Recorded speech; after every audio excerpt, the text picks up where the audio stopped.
Welcome, everyone. I'm Katie. I'm the Manager of Education and Conservation here at Ripley's Aquarium of Canada, and this is another one of our ongoing series, Conservation Conversations.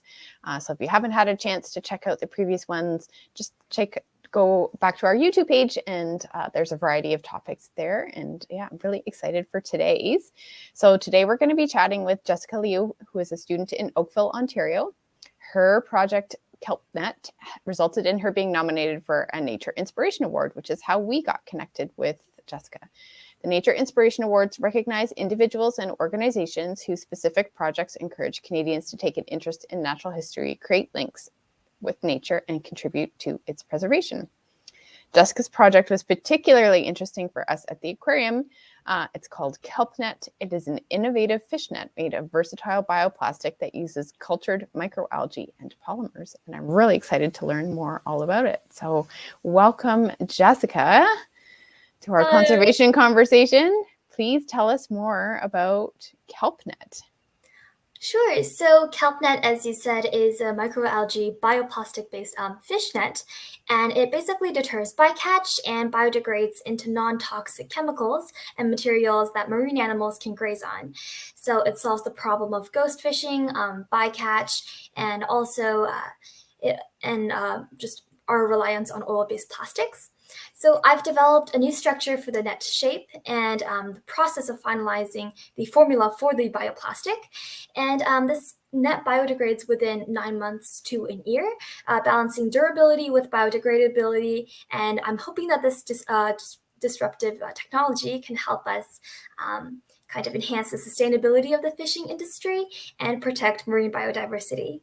Excellent. Yeah, we ghost nets, for people that don't know, are a huge problem in the ocean. It's basically just abandoned fishing gear. But of course, a fish net is a fishing net. It's going to continue to catch fish whether there's someone removing them or not. So they're a huge hazard in the ocean. And we actually had one of these conservation conversations with another local company that's made this ROV that can go down, and they use it for retrieving ghost nets, which is pretty interesting as well. Okay, so for people that don't know the term bioplastic, can you explain a little bit more about what that is? Yeah, for sure. So bioplastics are plastics that are made from organic materials or biomass instead of the petrochemical ones that we normally use for plastic water bottles, plastic shopping bags. Just the ones that we see in our daily lives. So some bioplastics are biodegradable, some are compostable, and some are not. And it all depends on their chemical composition. But generally, all bioplastics degrade in a significantly less amount of time than the petroleum-based ones. So yeah, the gist of it is that you take like cellulose and starch from plants, and you're able to synthesize that into PLAs or PHBs.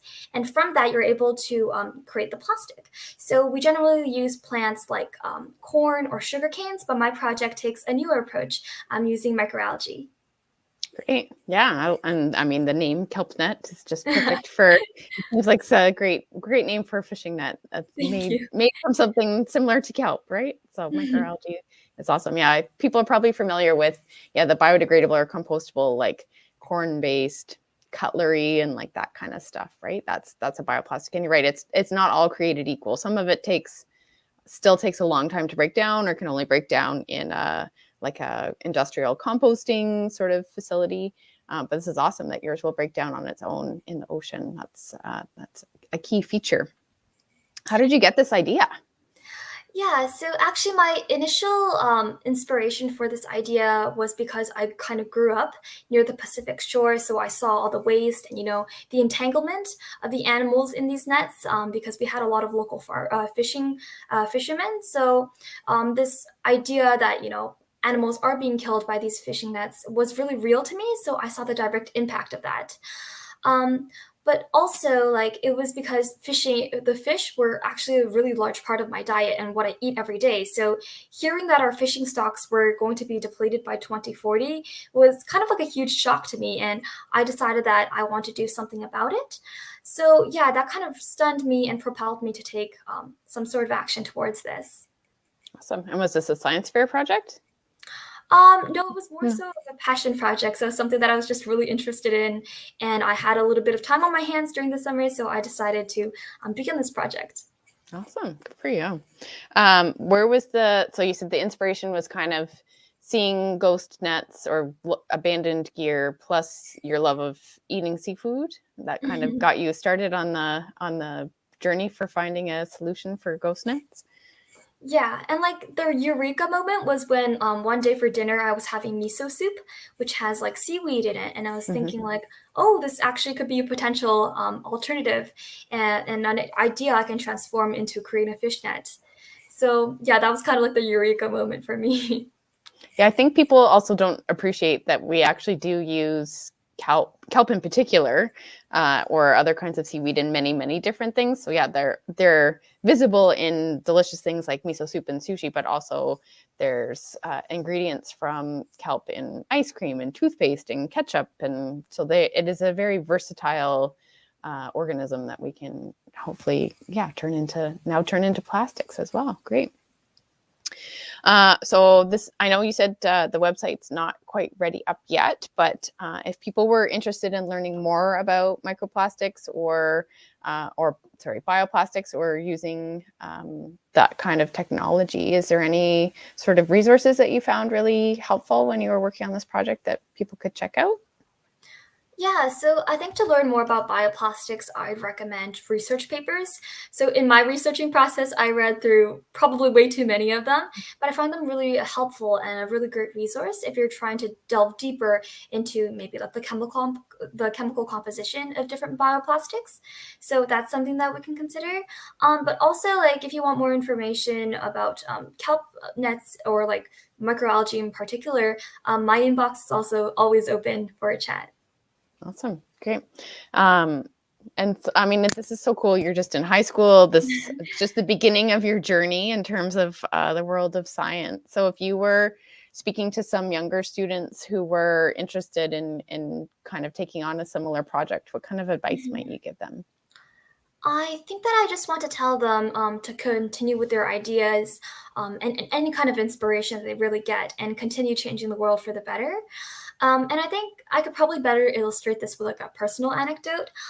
So at first, when I was coming up with this idea of the kelp net, I was actually very wary of this idea because I felt like most ideas on conservation were kind of focused on land and not underwater. So I tried contacting a lot of manufacturers, researchers. I think I like a couple hundred of them, and I was turned down so many times because of my lack of experience, and Mm-hmm. also kind of like this project's like lack of feasibility, because it's kind of really out there in terms of the concept, right? Mm-hmm. So I wasn't discouraged, though. I continued and I redesigned my project multiple times, and ultimately I was able to get some investors now and interested manufacturers and research advisors. So I think the bottom line I want to say here is that your ideas can be like really the simplest thing, but you should just be confident and passionate about it and present it to people that you kind of admire. And I think that's the first step in convincing people to support or take interest in your project. And yeah, just keep doing what you love doing. Awesome. So what's the next step for KelpNet again? Where does it go from here? Yeah, so we're currently in the prototyping process and getting patents for the intellectual property side of this. But yeah, we're trying to, right now we're in contact with multiple manufacturers who are interested in helping us, and also researchers and professionals, so professors from different universities who are also working on the polymer sciences, who are interested in this idea. So we've got a whole team working behind this, and hopefully we can work towards a more sustainable fishing industry. Absolutely. Yeah. And I mean, we really promote sustainable seafood at the aquarium. It's something we know it's a great source of protein. A huge portion of the world's population relies on seafood for their primary protein source. So, not necessarily discouraging people from eating seafood, but encouraging them to eat sustainably caught seafood. And right now, that just means that the stocks are managed. But how cool would it be to be like the stocks are managed properly and they use sustainable fishing gear that biodegrades when it breaks and falls into the ocean? So that would be a really cool step to add on to the whole sustainability certification process for OceanWise or for Marine Stewardship Council someday, when hopefully this comes to fruition. Yeah, especially because right now the plastic nets that we have right now are kind of like nylon based or synthetic fiber based. And when they kind of break down in water, which takes like a couple hundred or even up to 1,000 years, they break down into microplastics, which enter like the stomach of these small marine animals, and Hmm. they end up suffocating or just dying from the inside because of all these microplastics that build up. But I think that it's also this problem of ghost fishing and like bycatch as well, because bycatch is such a waste of our resources, especially when it's easily preventable when you have projects like the kelpnet. Hmm. Yeah, for sure. Mhm.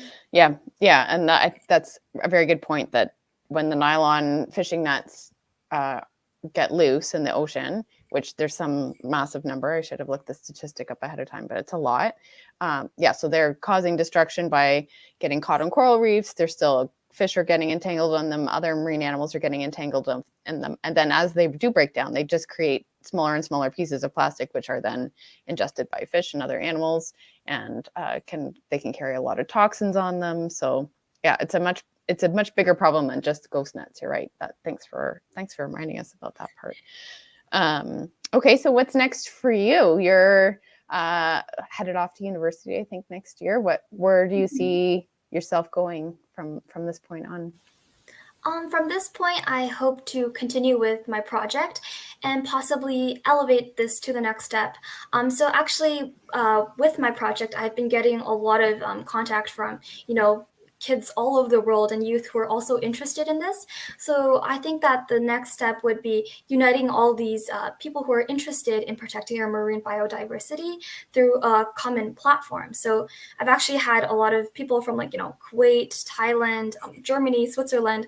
So it's really inspired me because I feel like there's so many people that I thought who are actually interested in this and who want to, better our like oceans. Hmm. So yeah, I think the next step would be first to kind of put like the kelp net onto the market, Hmm. and then the second one would be trying to create a platform where we all youth can interact and try to think of better ideas and yeah, ways that we can improve our fishing industry.